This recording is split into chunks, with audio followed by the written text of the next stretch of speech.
Hi, my name is Heath Kelsey. I'm going to be talking about environmental report cards and how we do them at the Integration Application Network at the University of Maryland Center for Environmental Science. We've developed over time a 5-step process for developing environmental report cards.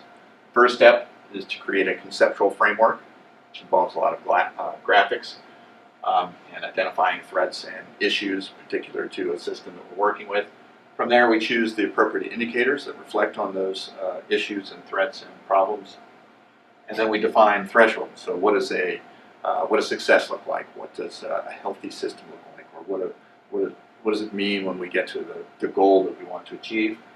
If we can define those thresholds, we can calculate the scores, and then we communicate the results in the report card.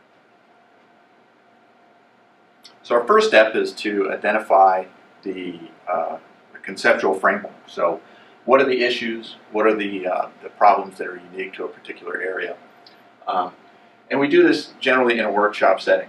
We try to do the first 3 steps in a workshop setting. The second, calculating the scores and communicating the results, we can do a little bit offline. But the first 3 we try and do in a workshop style setting. We bring together the experts that are relevant to each one of the goal areas or the issues that we're working with. We do this as an iterative process. We want to develop consensus among the participants about what the results should be and how the process should be. And we, as a part of that workshop, we develop the content and start to develop the report card itself. This is an example for Chesapeake Bay. So for some of the indicators that we've chosen for the Chesapeake Bay report card, which is in its 7th year. So we can develop a conceptual diagram, a very graphics-rich approach. Say, okay, what does a healthy bay look like, which is over here, and what does a not healthy bay look like, which is over here.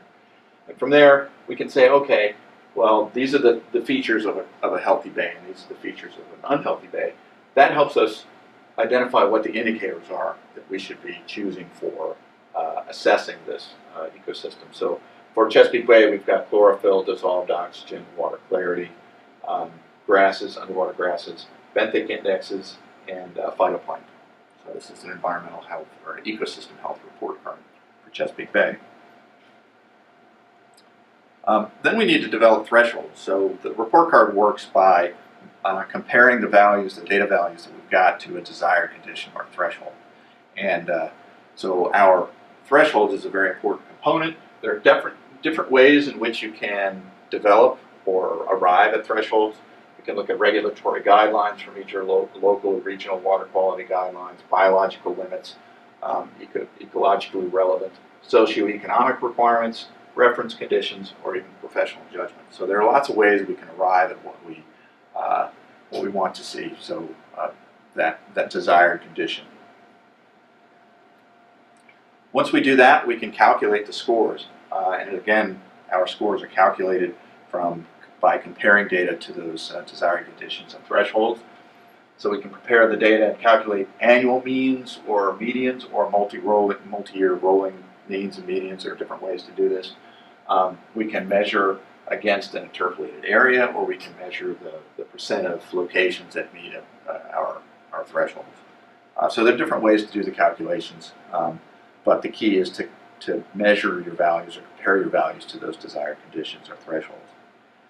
And then you develop the communication of the results. So this is the Chesapeake Bay report card.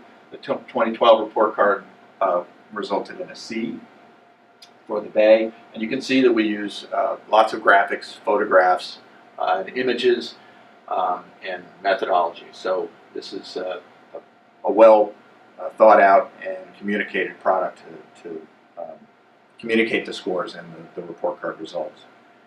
So for America's Watershed Initiative, we have 6 broad goals which were developed from the initiative over a multi-year period, talking to different stakeholders at different levels. And the result were these 6 indicators. We feel that if we can manage the Mississippi River Basin to supply for these 6 goals, then we're doing okay.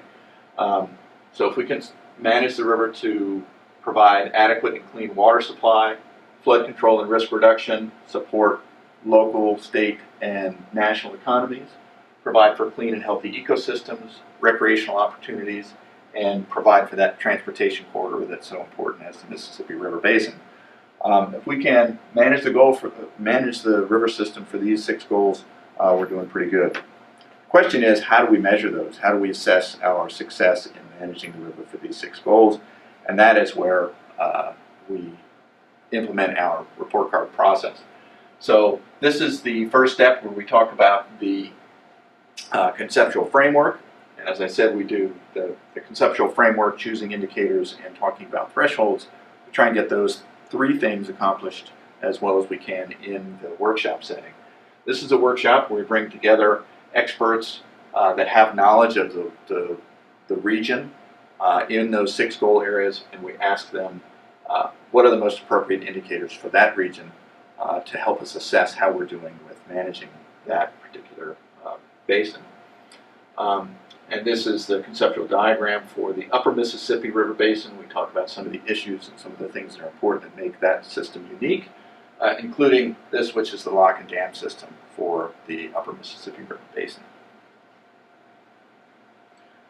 So here's where we are in the process. As I said, we've been to the upper Mississippi, and we have a newsletter that we produce with each one of the workshops. We've produced a newsletter for the upper Mississippi and for the Ohio, which we went to in December of 2013. We've just finished the lower Mississippi in March of 2014. The workshop newsletter isn't quite done yet, but we're almost there. We're on our way to the Arkansas Red and then the Missouri River Basins in May. So the first stop is going to be the Tulsa, Oklahoma for the Arkansas and Red River systems, and then we're going to Rapid City to talk about the Missouri River system. And then in June, we're going to meet in Washington, D.C. and bring together the results of each one of the basins and develop the overall report card for the Mississippi River Basin. So that's going to happen in June of 2014. Our plan is to present the results at the Mississippi River Summit, or America's Watershed Initiative, which is going to be in Louisville in September of 2014. And then we're going to produce the final report card, version 1, in spring of 2014.